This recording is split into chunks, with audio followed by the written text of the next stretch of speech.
Okay, good morning, good afternoon. I want to throw another talk in here in the middle of my series on James. And today I want to talk about integrity. Okay, so I want to read from Psalms 15, verses 1 to 5 first, from the Good News Testament. It starts like this. Lord, who may enter your temple? Who may worship on Zion, your sacred hill? Now, I want to stop just right there because that question is asking a question. And if you're not sure what it's saying, let me explain. That question that I've just read is actually asking who can have a relationship with God.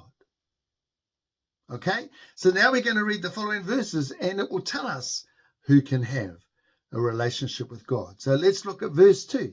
These are the people that can have a relationship with God. Verse 2, those who obey God in everything and always do what is right, whose words are true and sincere, and who do not slander others. They do no wrong to their friends, nor spread rumors about their neighbors. They despise those whom God rejects, but honor those who obey the Lord.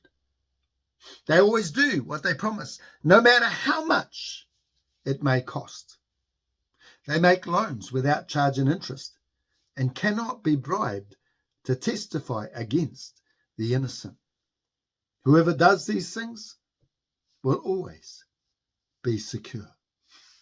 So, see, what these verses are saying is that if you want to live in a close relationship with God, then you need to live a life of integrity. So what is integrity? Well, simply, integrity is saying what you mean and meaning what you say. Integrity is being honest, is being truthful, is being reliable, is being genuine or being real. Integrity means that you live according to your strongest values. You're honest with everyone and you always keep your word. Integrity is a highly valued quality, especially in leaders. And when you compromise the truth, you lose your integrity. Or if you start making excuses to yourself why it was all right that particular time that you didn't tell the truth, then you've lost your integrity. Let me give you an example how easily that happens. Let's say you've had a car for a while and it's developed a problem, and it doesn't happen all the time. It's very spasmodic. In other words, it just happens every now and then. But it's annoying enough that you don't want the car anymore. So you put it up for sale. And someone comes along to buy the car and they like it. Now, if you don't tell them about that problem your car has, then you've just lied. What? Yes, you've just lied. Because by not telling them that the car has a problem, then what you've actually said is the car is fine. So your silence gives a message. Do you understand this? All right. If you don't tell them the car has a problem, then you've just compromised your integrity, because by being silent, you are actually conveying to them, or you are saying to them, that the car is perfect. So you're still passing on a message. See, in Proverbs 2:7, it tells us that God looks after us when we tell the truth. Proverbs 2:7-8 says, He provides help and protection for those who are righteous and honest. He protects those who treat others fairly, and He guards those who are devoted to Him. So I want to look now at a couple of examples in the Bible of people who had strong integrity. The first one is Joseph. He became the second most powerful man next to Potiphar.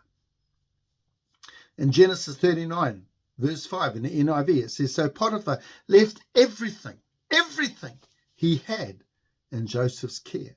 And with Joseph in charge, he did not concern himself with anything except the food he ate. Wow, what an incredible statement of Joseph's character and integrity. The fact that Potiphar didn't have to worry about anything except the food he ate. Why? Because Joseph was a man who had integrity. Joseph was a man who could be relied on, who could be trusted. Let's have a look at one more. Daniel.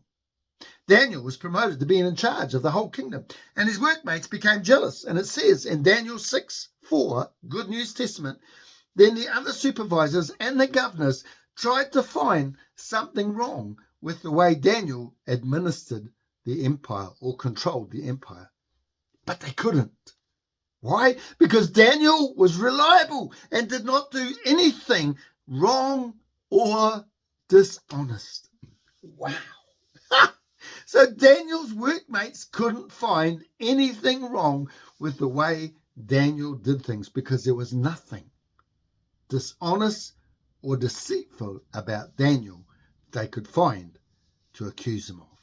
Now that is a man of integrity. And it's such a powerful testimony of Daniel's, that he walked in integrity, and because he wasn't scared of being found out, because there was nothing hidden in his life to be found out, because he was a man of integrity, of honesty. Now, unfortunately, today in our culture, integrity is not at the top of the list anymore that people look for. In fact, I came across this statement, and I'm going to read it to you word for word. It's really sad, and I'll explain why I found it so sad. This particular man, he said this: to find people who value honesty, who show responsibility, who promote fairness, accountability, loyalty, and respect for others, who hold to strong moral convictions. To find people like this, he said, it's not possible. It's not realistic. That is so sad, because if you think about it, that all those things he listed is who we are as Christians. So I have to ask, when I read that, where are the Christians in this man's life that he could say this? That to find people who hold to strong moral convictions, to find people who promote fairness, to find people who promote accountability, loyalty, and respect for others, he can't find them. He says it's not possible. It's unrealistic. It's not realistic. Where are the Christians in his life? Because every one of us should be displaying those particular characteristics. Let me give you 3 ways, just to finish with, that can help you try and grow your integrity. First one is make sure you are the same person in front of the crowd as you are behind the crowd when you're not being seen. Okay? Make sure that you are the same person in front of the crowd being seen as you are behind the crowd when you're not being seen. In other words, you're the same person in every situation. You're not wearing a mask and pretending you're this person in this situation, this person in this situation, and this person in that situation. You're a different person in every situation. No! A person of integrity is the same in front of the crowd when he's seen as he is behind the crowd when he's not being seen. So as a pastor up the front preaching, you should be the same person in front of the church preaching as you are at home with your family. There's no mask. You have integrity, you're honest, and you're genuine. You see, being faithful to God and living in a way that reflects who he is much more important than what people think of you. So don't pretend to be someone that you're not. Be a person of integrity. The second one, be careful not to conform. Romans 12:2 says, do not conform to the pattern of this world, but be transformed by the renewing of your mind. Then you'll be able to test and approve what God's will is, his good, pleasing, and perfect will. You see, integrity isn't who we say we are. I mean, you can say you have integrity. In fact, you can lie about just about anything in this world, but you cannot lie about your integrity. Why is that?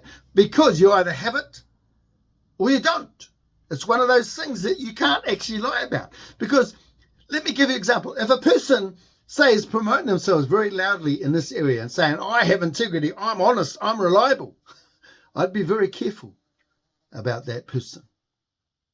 Because pride is actually starting to show itself. You see, a person who has integrity will not promote themselves because they have no desire to do that and they don't need to do that. Why? Because other people around them will soon see that they have integrity, that they have honesty, they can be relied on. You don't have to tell people. It shows itself through your actions, who you are as a person. Okay? You don't have to promote yourself. Integrity is about being who you are. It's not saying you have integrity. It's actually being who you are. All right? It'll naturally come out in your actions, the way you live, and the way you talk. So integrity is not about saying that you have integrity. No, integrity is actually living it, and it comes out in your life. People will soon see whether you have integrity or whether you don't. Number 3, learn to value the process, again, of building your integrity. You see, we live in an instant world. For example, if we want a hamburger, we can drive down and go through Burger King and get one in less than 5 minutes. Or if we want a new song, we can download it on our phone in a matter of seconds. But the danger of living in this kind of world is that we develop an attitude where we don't want to wait. We want everything right now. See, being a person of integrity doesn't work like that. You cannot be a person of integrity in 1 second. Bang, I'm a person of integrity. No, it doesn't work like that. It's who you become. Every situation you go through helps you to become stronger as a person of integrity, as someone who can be relied on, as someone you can trust, as someone that you can feel safe with. See, I've learned that it's in those hard times when I'm forced to be patient and struggle with what I'm going through, that my faith, that my integrity, and that my relationship with God grows the most. So let's be a people who place a really high value on integrity, because then we become people who can be trusted. We become people who stand by our word. We don't lie, and we live our lives in such a way that God is reflected in everything we do. We are people who know the right thing. We do the right thing, and we say the right thing, even when no one is watching us, because that's what integrity is about. It's not about performing in front of people. It's about being consistent all your life, whether people are watching you or people are not watching you. You have integrity. You will always do the right thing. Let me finish by giving you a testimony of an amazing man. I knew him all my life, my dad. Last year, he was involved in an accident with my mum, and they're now in heaven. And he was 93 when he died. But no, in all my life, I realized the other day when I've been thinking about my dad, there's never been a time when he's turned up late unless it was out of his hands. So when he was a pastor of a church, he would always be there early, helping set up and greet people as they arrived in his church. And he made a point of visiting every single person in his congregation a minimum of 3 times in a year.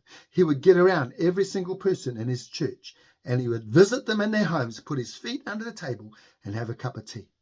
Not to preach to them, but just to love them and get to know them. And so when he made appointments that he would visit someone at this time and that time, even if he had 3 or 4 people in one day, he always turned up at the time he said he would turn up, because he could be relied on. And my dad also was the sort of man that if you asked him to do something and he said he would come and help you, you could rely on him to be there to help you. So let's all be people of integrity, who can be relied on, who will turn up when we say we're going to turn up. Let's mean what we say and say what we mean. Amen. Amen. God bless you guys.